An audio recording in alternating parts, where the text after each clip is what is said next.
Haharap na sa International Criminal Court o ICC sa The Hague, Netherlands, si dating Pangulong Rodrigo Duterte para sa pre-trial ng kanyang kasong Crimes Against Humanity.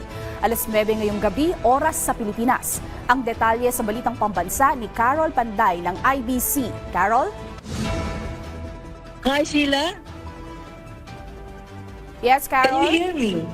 Mula dito sa The Hague, Netherlands, nandito ako ngayon sa harapan ng International Criminal Court dahil aabangan natin ang simula ng paunang trial ng dating Pangulong Rodrigo Duterte. Sabi nga kanina na mataanan natin na dumating na si Vice President Sara Duterte kasama si Senator Robin Padilla at ang dating Secretary na si Attorney Harry Roque.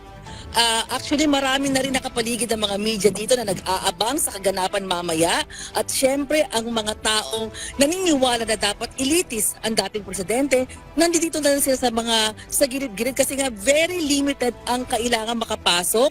Nagkaroon na ng registration pero according sa staff ng ICC, puno na rin ito sa mga piling media ang mga nakaregister dito. Kaya naman mamaya pagsimula ng trial na to, abangan natin ang mga ikukwento namin sa inyo para blow by blow. Marami kaming mga update na ipapadala sa inyo. Sheila? Maraming salamat at mag-ingat ka dyan, Carol Panday.